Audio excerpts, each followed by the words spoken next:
Olá, povo! Bem-vindos a mais uma aula de História. Eu sou o professor Marlon, junto comigo, com você, tá aqui a Lígia, dê um oi pra ela, e nós vamos continuar a conversar sobre este nosso Brasil mais atual dos últimos anos. O Brasil que seus pais, seus avós vivenciaram. Essas aulas dá muito para você conversar com a sua família. Um bom tema aí de conversas, de debates aí na família, os temas das nossas aulas de história que estamos tendo. Legal? Antes da gente começar, vou dar aquele tempo para você avisar nas redes sociais, marcar nos stories, mandar no grupo da sala.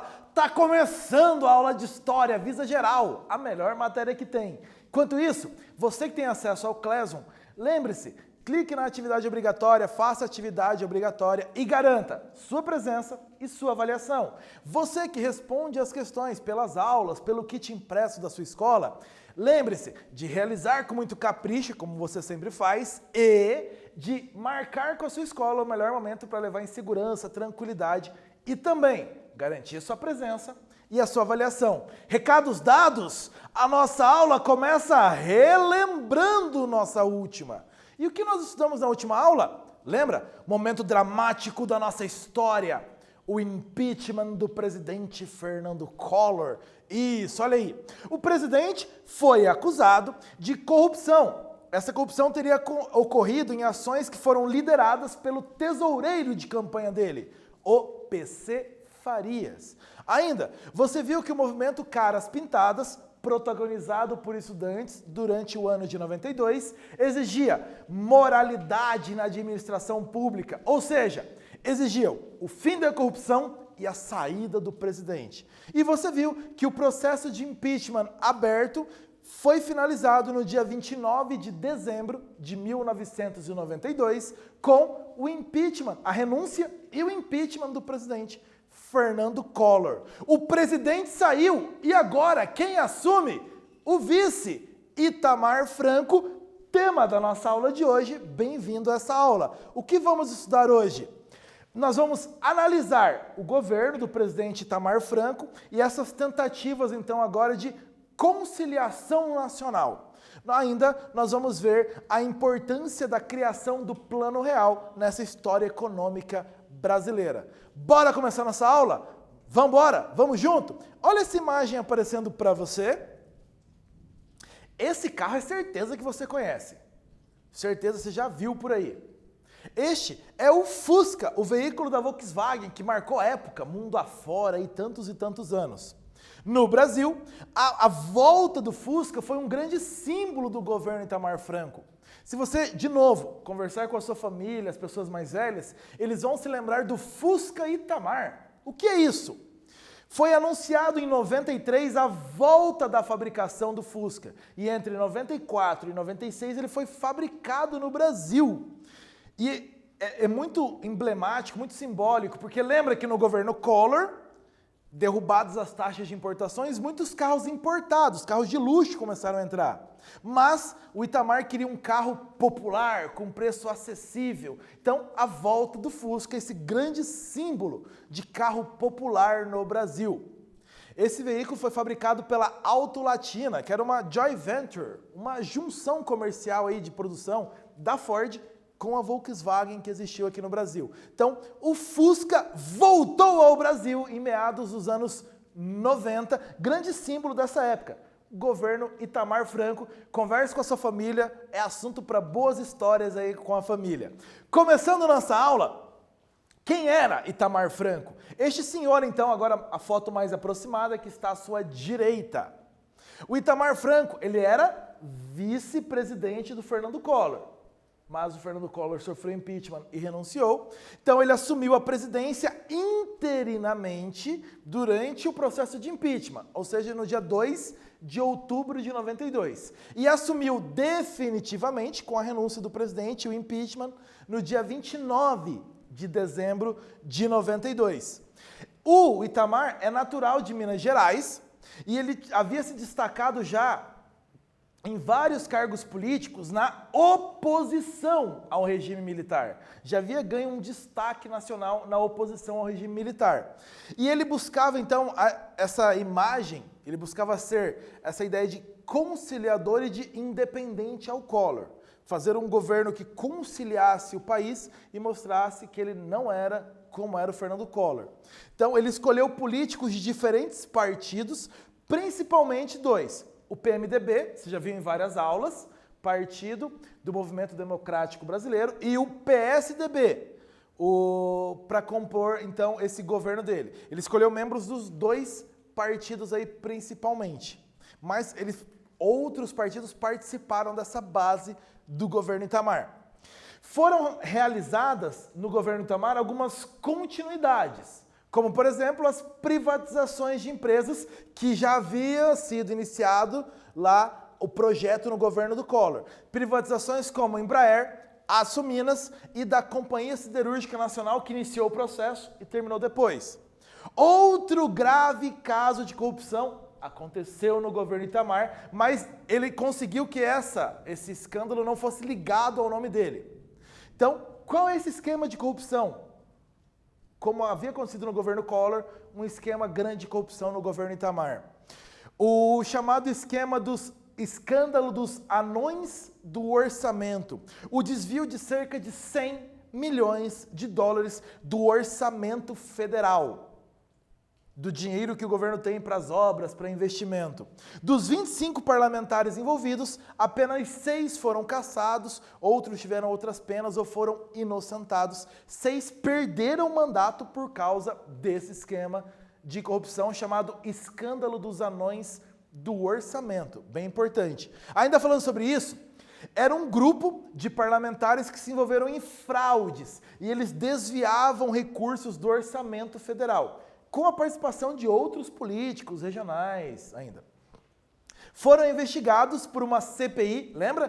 Comissão Parlamentar de Inquérito, no ano de 93 e que resultou nessa cassação, de 6 parlamentares.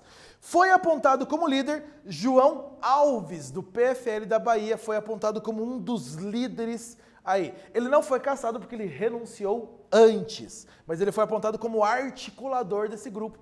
Então, um grande esquema de corrupção, dos maiores da nossa história, o escândalo dos anões do orçamento lá em 93. Continuando, quiz para você. A gente não falou ainda sobre plebiscito nessa aula, mas é para te preparar para o que vai vir. Nós já falamos em plebiscito em outras aulas de história, tá lembrado? Lá do João Goulart, todo aquele esquema? Boa! A Constituição de 88, ela previa para o ano de 93 um plebiscito sobre a forma e o sistema de governo no Brasil. O que é um plebiscito?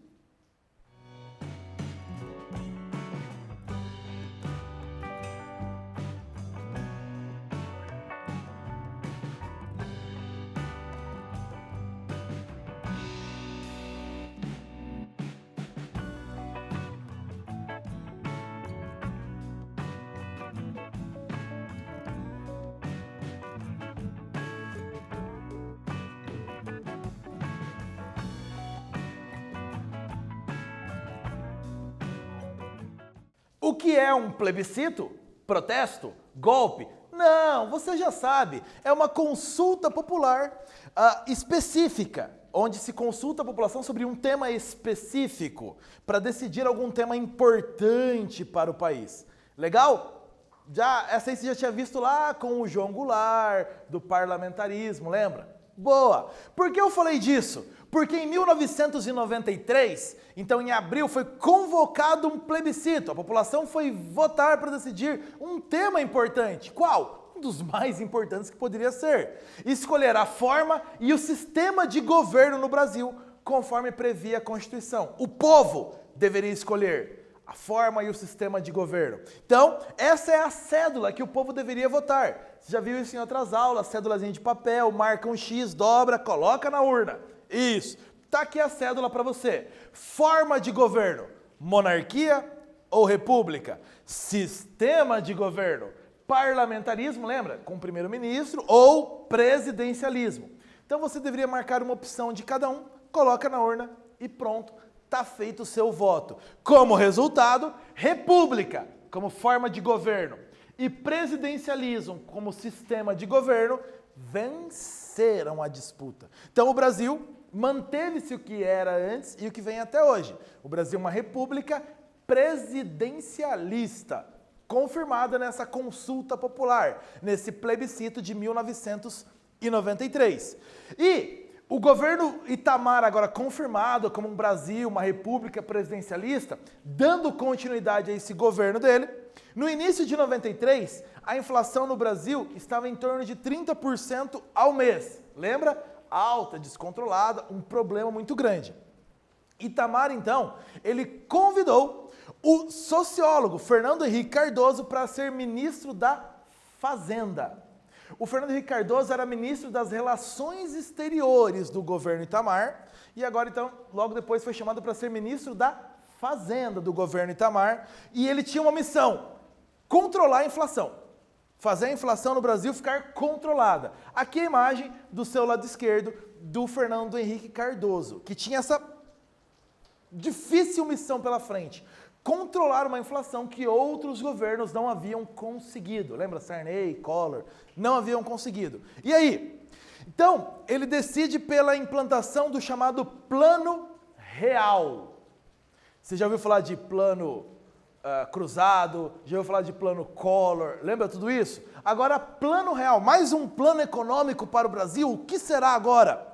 A ideia era, o plano em si, o real, entrou em vigor em julho de 94, mas ele já vinha sendo preparado junto à população desde maio de 93, percebeu? Mais de um ano de preparação, desde que o Fernando Henrique Cardoso assumiu o Ministério da Fazenda.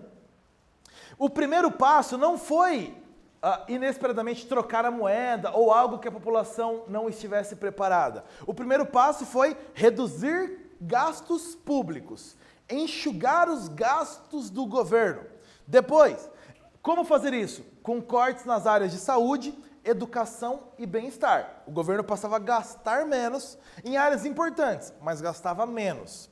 Houve o aumento dos impostos e houve o aumento da taxa de juros. Percebeu que aumento de impostos e aumento de taxa de juros, você já sabe, causam um problema. A economia tem uma diminuição de atividade. Mas essa era a ideia, então, para tentar forçar a diminuição da inflação. Continuando. Em agosto de 93, houve a alteração da moeda. Entra em cena o Cruzeiro Real. Em agosto de 93. Ele substituiu o Cruzeiro, implantado lá com o Plano Collor. Você vê do seu lado direito, tem uma cédula. De uma cédula, reparou, de 500 mil cruzeiros. Lembra que nós já falamos sobre cédulas de valor elevado? Isso mostra que o dinheiro tem pouco valor para a população, ou seja, que a inflação está muito alta. Avalie você uma cédula de 500 mil na sua mão, uma única cédula, e que não tinha um poder de compra tão grande assim. Então, uma das tentativas aí de controlar o gasto, controlar a inflação, os preços, foi essa. O Cruzeiro Real, então, pega a mesma cédula de Cruzeiro e 3 zeros a menos. Reparou que tem um carimbinho na cédula. 500 cruzeiros reais. Cortou-se 3 zeros, aqui você vai ver, cortou 3 zeros, ficou 500. As mesmas cédulas de cruzeiro aproveitadas para o Cruzeiro Real. A criação da URV, Unidade Real de Valor. Essa criação foi em fevereiro de 94, para valer a partir de 1º de março de 94. A URV, vamos explicar, não era uma moeda, não era uma moeda. A moeda era o Cruzeiro Real, ok? A URV era uma referência de valor. O governo anunciava o valor da URV sempre nos noticiários amplamente. Como assim? Os preços das mercadorias lá no supermercado, eles iam estar escritos em URV. Mas você, para pagar no supermercado, você levava Cruzeiro Real, dinheiro. Então, todos os dias, você sabia quanto que estaria custando a URV para fazer a conversão. Ou seja, antes, o preço do mercado subia todo dia o preço das mercadorias. Com a URV, ele ficaria fixo. Mas o Cruzeiro Real continuava perdendo valor. No dia 1º de março de 94, quando a URV entrou em ação, uma URV equivalia a 647,50 cruzeiros reais. Já no final, ela já estava valendo mais de 2 mil, mas no começo 647. Então, quando você vê no mercado que um produto custava 1 URV, ele custava 647,50 de cruzeiros reais. No outro dia você ia lá, aquele produto continuava custando 1 URV, só que o governo tinha avisado um dia antes, ó, amanhã o URV, 1 URV está custando 655. No outro dia, subiu um pouquinho mais, mas para você, numa questão muito psicológica, o preço não está subindo, continua 1 URV, o preço no produto. A ideia então do governo de fazer a população se acostumar com essa questão de não vai mais aumentar o preço. Okay? Então todo dia a população tinha que assistir ao noticiário, pegar os jornais e ver quanto valia. Chega no caixa da loja do supermercado, calculadora na mão e converte. Essa URV, quantos cruzeiros reais eu preciso dar para pagar essa compra minha em URV? Olha que sistema complicado! Deu trabalho para explicar, viu? Tudo isso a população viveu no começo do ano de 94. Converse com a sua família. E aí sim, o real, ali do seu lado direito, a cédula de R$1 com o beija-flor como símbolo. O real então substituiu o cruzeiro e essa aplicação da URV no dia 1º de julho de 94. E ainda foi estabelecida a paridade entre o real e o dólar, ou seja, no dia 1º de julho, R$1, $1, iguais, essa paridade. Então, para poder equiparar os preços e segurar a inflação. Uma novidade do Plano Real em relação ao Plano Collor, em relação ao Plano Cruzado. Não congelou preços e nem foi uma surpresa para a população. Lembra? Mais de um ano sendo preparado. Então, houve debates, houve apoio da sociedade, houve debates no Congresso, foi um plano preparado. Aí uma diferença. A população já sabia do que iria acontecer. Foi com mais calma. Vamos fazer uma tarefinha então? Observe essa tabela. Qual a principal informação da tabela? Primeiro, olha a tabela e qual é a principal informação? Fácil. Depois, como esse fato podia impactar na sociedade? O fato que a tabela está mostrando. Responde aí.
Qual a principal informação da tabela? Tá no título, criança, você viu, né? Tá ali, ó. Queda da inflação. Essa é a informação. Reparou? A inflação como estava até o lançamento do Plano Real e depois como essa inflação caiu vertiginosamente. De 49% para 1%. Então caiu a inflação. Como esse fato, a queda da inflação, pôde impactar na sociedade? Ei, os preços não estavam mais subindo como antes. Portanto, o seu poder de compra foi aumentado. O seu salário que antes comprava menos mercadorias, agora que os preços não sobem, pode comprar mais mercadorias. Otimismo na sociedade. Tá aí, ó. Com a queda da inflação, os salários recuperaram parte de seu poder de compra e as pessoas passaram a consumir mais. Desde bolachas, alimentos até televisores, máquina de lavar, veículos. A inflação praticamente não existia. Ou seja, forte movimentação na economia. Volta do poder de compra da população e isso animou muito a população. Cenário do início do Plano Real a partir de julho de 94. Ainda, falou no ano de 94, além da criação do Plano Real, outros dois eventos são extremamente marcantes para a nossa história. Converse com a sua família, eles vão te dizer a mesma coisa. Primeiro deles, 1º de maio de 94, a morte do piloto de automobilismo Ayrton Senna, que morreu durante uma prova de automobilismo lá na Itália. Está aí a imagem do Ayrton Senna. Por que isso chocou o país? Ídolo nacional. Um ídolo absoluto nacional até hoje, se você conversar com as pessoas, Ayrton Senna, referência de ídolo no esporte. E logo depois, 2 meses depois, você tem, em 17 de julho, Retetra! O Brasil foi tetracampeão mundial de futebol. A seleção brasileira masculina de futebol foi campeã pela 4ª vez de uma Copa do Mundo. Essa foi disputada nos Estados Unidos. Ok? Então você tem aí, em maio, a morte de um ídolo. 1º de julho, o Plano Real entrando em ação e 17 de julho, o Brasil sendo tetracampeão mundial. Eventos muito próximos que marcaram o ano de 94 no Brasil. Legal? Depois dessas notícias sobre como foi o ano de 94, vamos para um bom exercício então. Leia comigo. Inicialmente, anunciou cortes de despesas e novas medidas, visando a abertura comercial e a privatização de empresas estatais. Na TV, garantiu que não haveria novos pacotes e que combate à inflação seria feito observando-se a lei e sem surpresas. A equipe liderada por FHC, Fernando Henrique Cardoso, propôs algo inovador. Legal, e qual é a pergunta? Quais as principais diferenças da implantação do Plano Real para os planos econômicos anteriores, como o Plano Cruzado do Sarney e do Plano Collor? Quais as diferenças?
Para responder essa pergunta, você precisou lembrar de aulas anteriores. Plano Collor, plano cruzado.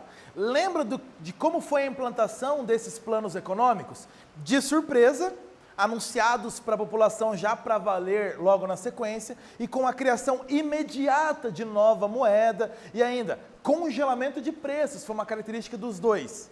Além do plano Collor ter depois o bloqueio das contas bancárias. E o plano real? Não, olha aí. Não foi anunciado nem implantado de maneira inesperada. Ele foi planejado e foi preparado meses antes, com muitos debates com parlamentares e com a sociedade. Não criou uma moeda imediata, o real em si só foi valer depois, mas ele criou a URV, Unidade Real de Valor, que serviria para indicar a equivalência da moeda. Foi antecedido por outras medidas do governo, como corte de gastos, aumento da taxa de juros, aumento de impostos. O governo também teve ações para fazer na implantação do plano. Legal? Diferenças aí para você. Aqui tem uma imagem para você da cédula de R$1, que hoje já não é mais fabricada, só tem a moeda, né? Ela foi lançada em 1º de julho de 94, em substituição ao Cruzeiro Real e à URV. Quais foram as principais medidas estabelecidas pelo Plano Real?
Para começar a valer, quais as principais medidas aí do plano real? Lembra delas? Vamos ver. Dentre as principais medidas, você consegue destacar a mudança da moeda, como eu tinha colocado antes. Sai o Cruzeiro Real, entra o Real. Além disso, paridade da moeda, R$1, $1, como valia no começo. Ainda, o corte de gastos públicos em áreas sociais, o aumento dos impostos e o aumento da taxa de juros aí lá no iniciozinho do Plano Real. Ok? Principais medidas estabelecidas. Nós falamos nessa aula ainda sobre um outro assunto, plebiscito. Tá lembrado? Olha aí. Uma reportagem do jornal O Globo do dia 9 de abril de 1993. Diz Ibope, maioria ignora motivo do plebiscito. Então, uma pesquisa do Ibope, um instituto de pesquisas, mostrava que a população não estava sabendo do motivo do plebiscito. Então, eu te pergunto, qual foi o motivo do plebiscito?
Você se lembra então que em abril de 1993 a população participou de um plebiscito.